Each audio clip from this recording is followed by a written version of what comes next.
के मन में वैराग्य जगा तो घर गृहस्थ का काम सब छुट्टी हो गई थी, बालक बालिकाओं का विवाह हो गया। अब घर में पड़े पड़े क्या करें, जगन्नाथपुरी में चल करके वहीं भजन करेंगे। तो उन ब्राह्मण देवता ने जगन्नाथपुरी में एक मकान ले लिया, खरीद लिया, पत्नी के सहित वहाँ रहने लगे। तो जगन्नाथ जी को कुछ सुनावें तो अपने घर में बैठ करके ही जगन्नाथ जी को का ध्यान करके 108 श्रीमद् भागवत के पारायण उन्होंने आरंभ कर दिए। अष्टोत्तर शत पारायण सप्ताह क्रम से। तो 107 पारायण हो चुके थे, 108वां पारायण पूर्ण हुआ। अब तक के सारे पारायण स्वामी जी निष्काम भाव से ही थे, तो ये 108वां पारायण भी निष्काम भाव से ही हो रहा था। पर पता नहीं क्या ठाकुर जी की लीला, उनके मन में एक विशेष बात आ गई। उनके मन में आया कि भगवान ने मार्कंडेय जी को इतनी सुंदर लीला दिखाई, हमको भी ऐसा कुछ अपनी माया का चमत्कार दिखावें। जगन्नाथ जी तो अच्छा, भगवान तो इसी ताक में रहते हैं कि कोई निष्काम भक्त कुछ सोचे तो सही, हम पूरा करके कम से कम कुछ तो उऋण होवें। तो ठाकुर जी ने निश्चय कर लिया कि चलो कोई बात नहीं पंडित जी, तुम्हारे साथ भी थोड़ी सी लीला कर देंगे। तो आज 108वां पारायण पूर्ण हुआ। तो पंडित जी बोले ब्राह्मणी से कि देखो देवी, हम जा रहे हैं महोदधि सागर में, समुद्र में स्नान करने, मध्याह्न संध्या करके हम आवेंगे। तो आज एक बहुत बड़ा अनुष्ठान पूर्ण हुआ है, 108वां पाठ पूर्ण हो गया। तो कुछ दिन से पेट कुछ ऐसे ही था, तो आज कुछ नहीं, थोड़ी सी खिचड़ी बना लेना, ठाकुर जी को खिचड़ी का भोग लगा के थोड़ा घी डाल के खिचड़ी खाएंगे तो थोड़ा पेट को थोड़ा विश्राम मिलेगा। हाँ ठीक है, तो खिचड़ी बनाओ तुम, ब्राह्मणी से कहा उन्होंने। और वे गए समुद्र में स्नान करने। सो जैसे ही गोता लगाया, वहाँ ज़्यादा देर खड़े नहीं रह सकते आप। हाँ, पूरी तो गए कि नहीं गए, उठा उठा के पटकता है समुद्र। हाँ, बड़ी जोर के थपेड़े आते। हम तो एक बार संध्योपासन करने के लिए खड़े हो गए, तो एक जगह ठाड़ी नहीं रह पाए, 2-4 जगह पटक और लग गई। तो हमने कहा भैया कमंडल में जल भर के बाहर निकल के संध्या करो, वही ठीक है, यहाँ भीतर खड़ा होना खतरे से खाली नहीं। तो पंडित जी ने गोता जैसे ही लगाया और जैसे ही बाहर निकले तो क्या देखा उन्होंने कि हम काशी के दशाश्वमेध घाट पर खड़े हैं। योग माया की लीला शुरू, स्वामी जी काशी के दशाश्वमेध घाट पर खड़े हैं। उन्हें आश्चर्य हुआ, कहाँ हम स्वर्ग द्वार जो है जगन्नाथपुरी का, वहाँ समुद्र में गोता लगाए थे, यहाँ खड़े हो गए। और ये कैसे आ गए, कैसे पहुँच गए, और ये कैसे आ गए, कैसे पहुँच गए, और ये कौन सा स्थान है। बोले ये कहाँ आ गए हैं हम, ये कौन सी जगह है। अरे कौन सी जगह है, ये है काशी। काशी, वाराणसी। बोले हाँ, ये दशाश्वमेध घाट है।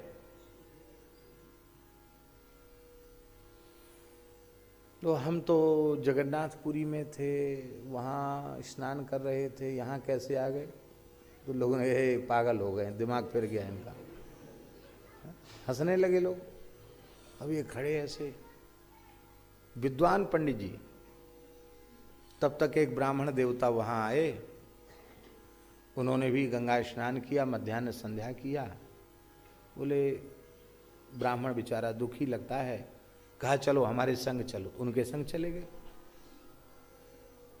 उनको नया गमछा कपड़ा सब दे दिया और कहा कोई बात नहीं, आप प्रसाद पाओ। पंडित जी ने प्रसाद पाया। वहाँ उन्होंने देखा कि वो पंडित जी बड़े विद्वान थे, उनके पास तमाम लोग पढ़ने आते थे, न्याय व्याकरण ज्योतिष मीमांसा सब पढ़ने आते थे, प्रकांड विद्वान थे धर्मशास्त्र के। तो ब्राह्मण की एक कमजोरी होती है, होए बढ़िया शुद्ध ब्राह्मण, शुद्ध का मतलब है संस्कार युक्त। तो उसकी कमजोरी क्या होती ब्राह्मण की, कि वो उसको पढ़ने से मन कभी नहीं भरता है। जिसका पढ़ने से मन भर जाए उसकी विप्रत्व में कुछ संदेह है। यावत जीव मधीते विप्रा, ब्राह्मण जब तक जिए तब तक उसे विद्यार्थी बनकर जीना चाहिए, पढ़ना चाहिए, क्योंकि ब्राह्मण की संपत्ति ही शास्त्र है। विद्या वही ब्राह्मण माजगाम, विद्या ब्राह्मण के पास आकर बोली सेवधिष्ठेयम अस्मि, श्रुति वचन है, मैं आपकी सेवधी हूं, मैं आपकी निधि हूं, आपका खजाना हूं, मैं आपकी संपत्ति हूं, आप मेरा अर्जन कीजिए, आप मुझे सुरक्षित कीजिए, यथा हम वीरवती श्याम। तो पंडित जी ने सोचा कि हम पढ़े तो थे बचपन में, लेकिन उतना बढ़िया से नहीं पढ़े, इतने अच्छे पढ़ाने वाले मिल गए हैं, तो यदि ये रहने की अनुमति दे दें तो यहीं घर में कुछ सेवा कर लेंगे और हम पढ़ेंगे, और ठीक है वहाँ जाने दो, जो हुआ सो हुआ। मन की बात मन में ही रहने दी। वहाँ पढ़ने लग गए। पढ़े लिखे तो पहले से ही थे, इतनी बढ़िया से पढ़े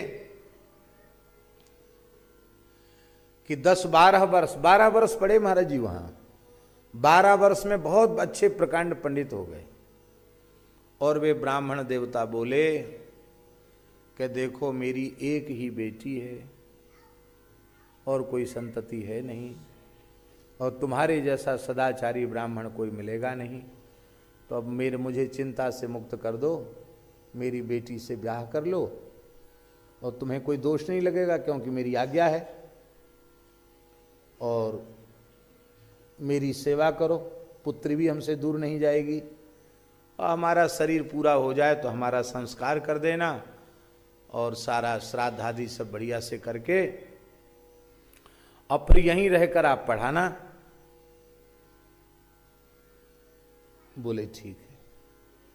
श्री वृंदावन बिहारी लाल, आइए हमारे रसिया बाबा जी पधारे हैं, विराज।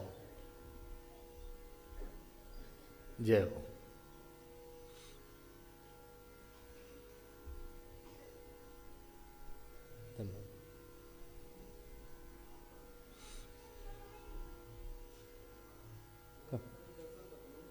अच्छा हाँ तब ठीक।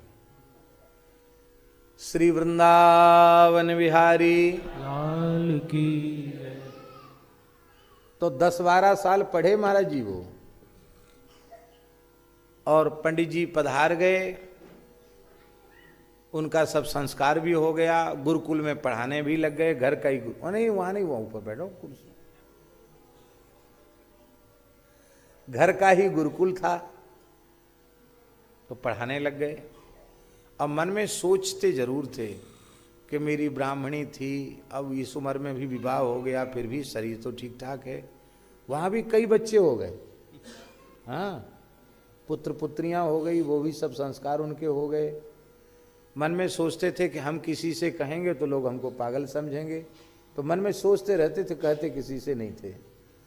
एक दिन उन्होंने देखा कि बेटा बेटी सबके ब्याह भी हो गए, पोता पोती भी हो गए हैं, और अब तो बुढ़ापा है, अब तो इन बच्चे ही पढ़ाएंगे, यही लोग करेंगे, आगे की परंपरा यही चलाएंगे। अपनी पत्नी से बोले कि देखो हम दशाश्वमेध जा रहे हैं और मध्याह्न संध्या करेंगे, वहीं स्नान करेंगे, मध्याह्न संध्या करके आवेंगे, और आज कुछ खाने का मन नहीं, खिचड़ी ही थोड़ी बना लेना। बोले ठीक है बना लेंगे। जैसे ही दशाश्वमेध में गोता लगाया, देखते हैं कि हम तो जगन्नाथपुरी के समुद्र में खड़े। अरे ये क्या हुआ, कहाँ आ गए हम? बोले जगन्नाथपुरी है। कहा हम तो काशी में दशाश्वमेध घाट में थे, गंगा जी में थे, समुद्र में कैसे आ गए? कहा पंडित जी दिमाग तो आपका ठीक है कि नहीं? अरे अभी अभी आप आए, आपका वो लोटा सोटा लंगोटा सब रखा है और एक डुबकी ही तो लगाई है, बाहर निकले, इतने जल्दी आप काशी कैसे चले गए? आपका दिमाग तो ठीक है ना, स्वस्थ है ना? उन्होंने सोच लियो साहब हमको सब पागल हो ठहरा रहे। तो ऐसी गीले कपड़े से कुछ विक्षिप्त से अपना लोटा लंगोटा सोटा सब ऐसे ही सूखा लेकर के चले। जय जगन्नाथ जय जगन्नाथ जय जगन्नाथ करते हुए घर आए तो ब्राह्मणी बोली कि खिचड़ी सिद्ध करने के लिए जो अदन धरा था पानी का, वो अभी गर्म नहीं हो पाया। पानी गर्म नहीं हो पाया और आज तो नहा के आए, कपड़ा में सब पानी चू रहा है, ये सूखा कपड़ा हाथ में लेके क्यों चले आए? आज संध्या करके नहीं आए क्या? अरे देवी संध्या की कह रही हो, वहां हम काशी चले गए थे, वहां हमारा विवाह हो गया, बच्चे हो गए, उनके ब्याह शादी हो गए और हम ऐसे स्नान करके, वहां भी एक ब्राह्मणी है, वो भी बुढ़िया हो गई है, हाँ, उसको भी खिचड़ी बनाने की कह के आए हैं। बोलो वृंदावन बिहारी।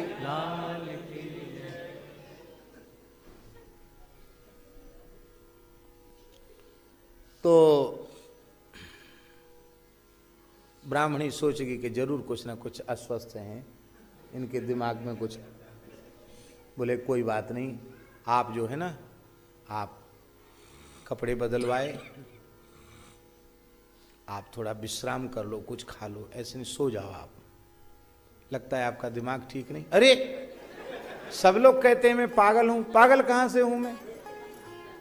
अरे मैं जो कुछ कह रहा हूं सत्य कह रहा हूं। भाई तुम तो सत्य कह रहे, मैं झूठ बोल रही हूं का?